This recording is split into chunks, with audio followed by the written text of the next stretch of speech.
All right, Mr. Proctor. That is your last name. All right.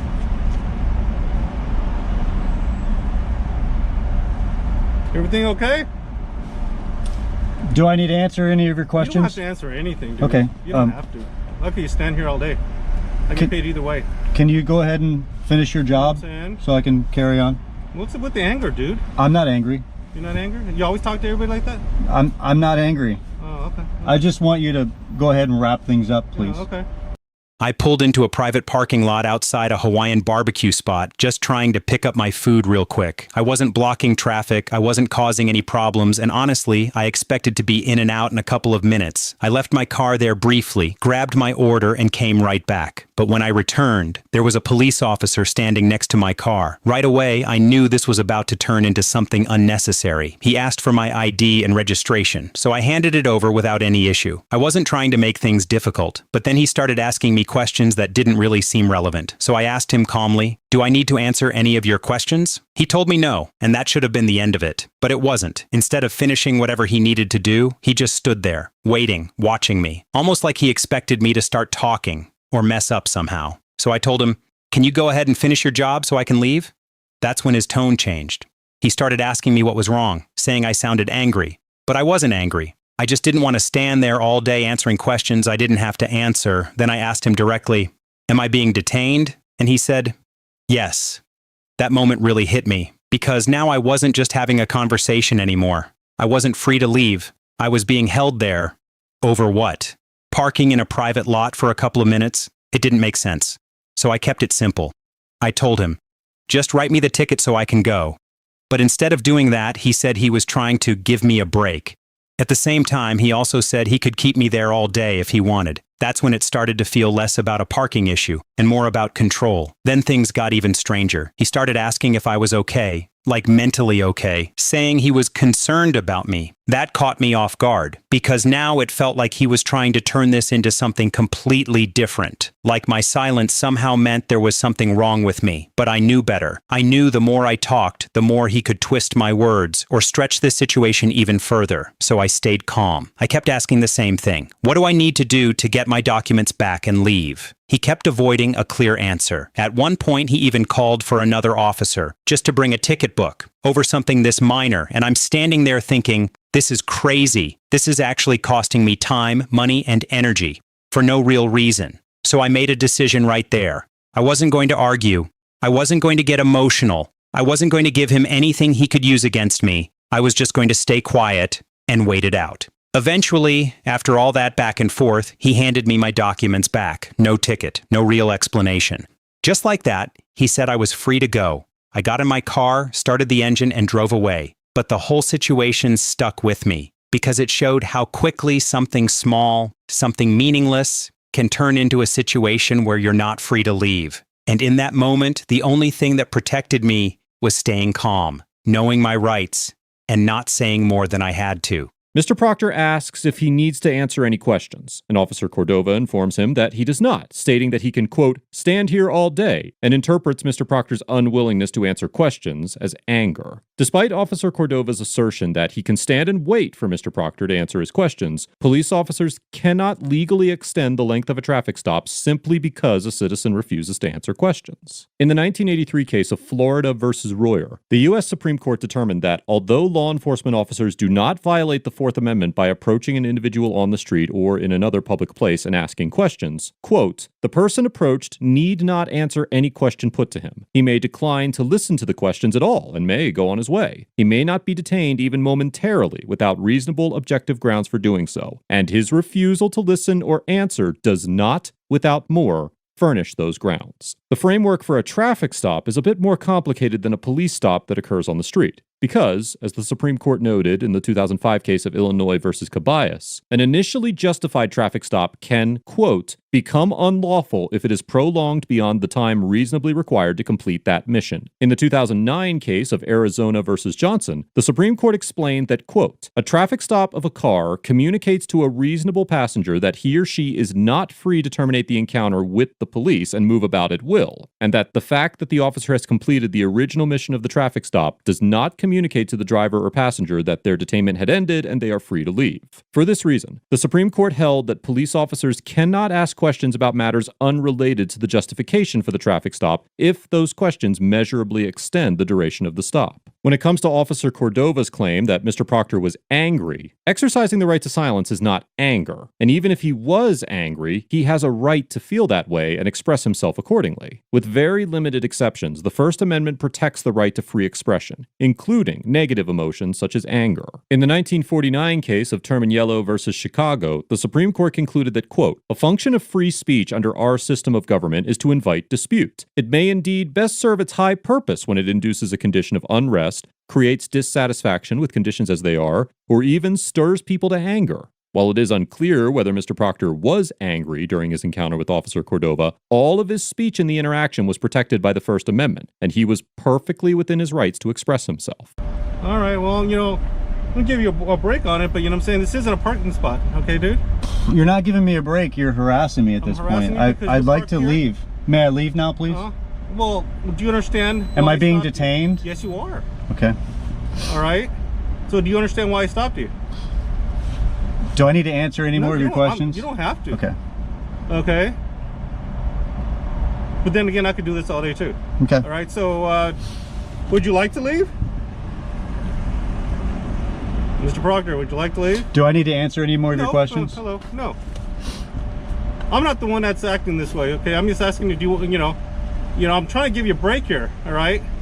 Officer Cordova informs Mr. Proctor that he is being detained because the location where he is parked is not a parking spot. However, the California Vehicle Code does not regulate most parking violations on private property, with a few exceptions found in Section 22500.1, which prohibits parking in a designated fire lane in a private parking lot, Section 22507.8, which prohibits parking in a space designated for disabled persons without a proper placard in a private parking lot, and Section 22511.1, which prohibits parking in a space reserved for zero-emission vehicles without a valid decal in a private parking lot. Additionally, a 2011 opinion issued by then California Attorney General Kamala Harris clarified that, quote, a citation or notice of parking violation may be issued only for illegal parking, that is, parking in violation of federal, state, or local law. Accordingly, a citation under the Vehicle Code may not be issued in connection with parking on private property that merely violates the property owner's rules rather than federal, state, or local law. While Section 21107.8 of the California Vehicle Code allows cities and counties to pass ordinances or resolutions declaring that some parts of the Vehicle Code apply to certain privately owned and public off-street parking facilities, parking violations are not included in the statutes that can be applied to private lots. Section 7.28.010 of the San Mateo County Code of Ordinances allows the Board of Supervisors to designate parking restrictions or prohibitions as necessary on streets, portions of streets, or county-owned property, but neither the ordinances of San Mateo County nor those of the city of Millbrae cover parking violations in private parking lots. Not only was Officer Cordova outside of his physical jurisdiction as a San Francisco police officer when detaining Mr. Proctor, but it does not appear that Mr. Proctor was violating any law for which a citation could be issued. I prefer you just write me the parking ticket and let me go. Right, okay, okay. All right, dude. I was trying to be nice to you. All righty, would you hold on? Having all right? Yeah. So just let you know what's going on. We're having another guy coming over real quick.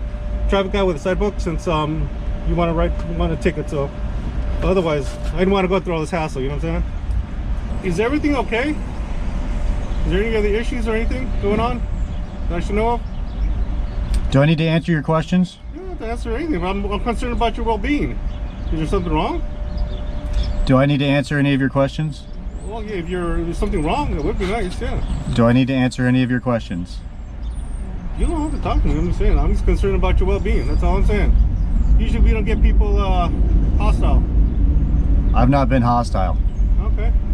Officer Cordova tells Mr. Proctor that he is concerned about his well-being because he is acting quote-unquote hostile. and implies that Mr. Proctor may be mentally unstable. The mental health training that police officers receive varies greatly depending on the police department and the officer's position. In February 2011, the San Francisco Police Commission established a crisis intervention team work group, which included criminal justice system employees, mental health service providers, advocates, community members, consumers of mental health services and their families, and other city agency representatives, to develop new mental health training programs and field approaches. As of September 19, 2019, 95.69% of San Francisco PD officers had participated in a 10-hour crisis intervention field tactics course, but less than half had completed a 40-hour comprehensive training course. According to the San Francisco PD's website, the courses are based on the Memphis model of crisis intervention team training, which emphasizes de-escalation of potential crises by allowing time and distance, which means slowing down and giving the mentally distraught individual space. It is unclear what amount of mental health training Officer Cordova had received, but it is clear that his accusatory questioning of Mr. Proctor's mental status did not help de-escalate the situation. While the National Alliance on Mental Illness does list prolonged or strong feelings of irritability or anger as one of the common signs of mental illness in adults, it is highly unlikely that Officer Cordova could have arrested Mr. Proctor, even if he did believe that Mr. Proctor was suffering from mental illness. Because, although police officers are permitted to detain individuals based on mental health concerns, this authority is limited to situations where the individual is a danger to themselves or others, or is gravely disabled. According to Section 5150 of the California Welfare and Institutions Code, a peace officer can take an individual into custody for up to 72 hours for assessment, evaluation, and crisis intervention when there is probable cause that the individual is a danger to themselves or is gravely disabled as a result of a mental health disorder. After this initial 72-hour detainment period, Section 5250 of the California Welfare and Institutions Code also allows the individual to be involuntarily certified for up to 14 days of intensive treatment related to the mental health disorder or impairment by chronic alcoholism if the evaluating professionals determine that the individual is a danger to themselves or others or is gravely disabled as a result of the mental health disorder or impairment by chronic alcoholism. And the individual has been advised of the need for treatment but has not been willing or able to accept it voluntarily. Given the requirements of the California Welfare and Institutions Code, it would be nearly impossible for Officer Cordova to legally take Mr. Proctor into custody in this situation, because Officer Cordova did not have probable cause that Mr. Proctor had a mental health disorder or that he was a danger to himself or others, and Mr. Proctor clearly was not gravely disabled. Oh, usually we don't get people wanting a ticket. You know what I'm saying? I'm going through all this. I could be having my lunch right now. All right, dude. Well, we'll be waiting, dude. Hurry up, dude. It's coming my lunchtime. Hey, Mr. Proctor, can I just give you your stuff so you can leave? Can you? I can, but you're the one. I would have let you go a long time ago. What do I need to do for you to hand me my documents so I can leave? I'll give it to you right now. I just want to know that, you know, so you're okay, because usually I don't get people all this. What do I need to do for you to hand me my documents so I can be on my way? You're okay. I don't need to answer any of your questions. Hey, there we go again. Jesus Christ. You know? I'm trying to say that... You're trying to display your power to me right now. No, I'm concerned about it. Is there a problem to be concerned about another human being? You have no reason to be concerned about me. So it's okay then. You're okay then. You can hand me my documents and I can be on my way. Or we can... Okay. So if I hand you your stuff, you'll be fine and taken off and you're not angry, right? You're not gonna... Okay, here, I'll tell you what. I'm gonna take a chance on you, all right? Here. Mr. Proctor, you've got everything's cool, all right? We're blocking traffic. Here's your stuff. All right, hopefully you have a good day. Everything works out for you, all right? Am I free to leave now? Yes, you are. Could you please step away from the vehicle? Yes, I will. You have a good day. After being released by the officer, Mr. Proctor started his vehicle and drove away from the scene without further incident. Mr. Proctor told me that he didn't file a complaint because he felt a sense of urgency to leave the encounter as quickly as possible, so he wasn't able to get the officer's name at the time. I was in such a big hurry that I didn't even know what his name was. I never got a citation. I'm not a First Amendment auditor, so I didn't think to go, name and badge number, please. So I've even gone back and watched the video and thought, can I just get his name off of his uniform? And I can't really see it clearly. So I was in such a hurry to break communication with him and get on with my day. He was costing me money, that he was willing to go through such great lengths as to have somebody else bring a cite book to him from across town I was like, this guy's crazy. What is he going to try and do here? Because he's not got some criminal.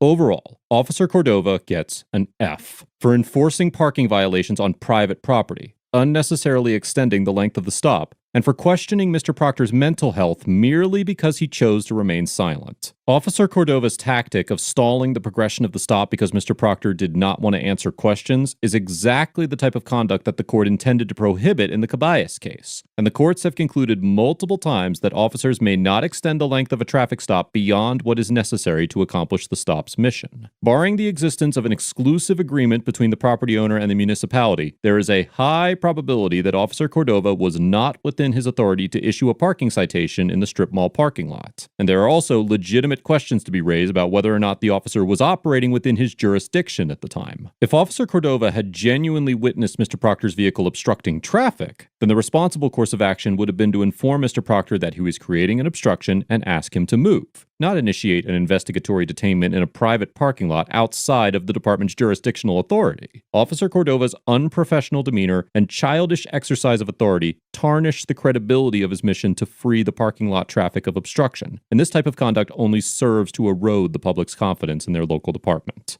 Mr. Proctor gets an A+ for invoking his right to silence peacefully and efficiently, refusing to allow the officer's conduct to affect him emotionally, and maintaining a calm and collected demeanor throughout the interaction. There are serious implications associated with being accused of mental instability, especially if the accusing party is in a position of authority. For most of us, it is impossible to predict how we would react to such allegations, and it is safe to assume that there is no appropriate reaction to be had in that scenario. Overwhelming denial of the officer's claims may have led to further validation of the officer's suspicions, and admitting that you're feeling agitated and angry may invoke officer safety concerns. This is why Mr. Proctor's decision to remain uncompromisingly silent and emotionless was the best course of action for this interaction. Mr. Proctor is not a First Amendment auditor, and although he does have a YouTube channel, the majority of its content has nothing to do with law enforcement. The fact that Mr. Proctor does not regularly interact with the police proves his ability to remain calm and navigate this encounter with precision and poise to be that much more impressive.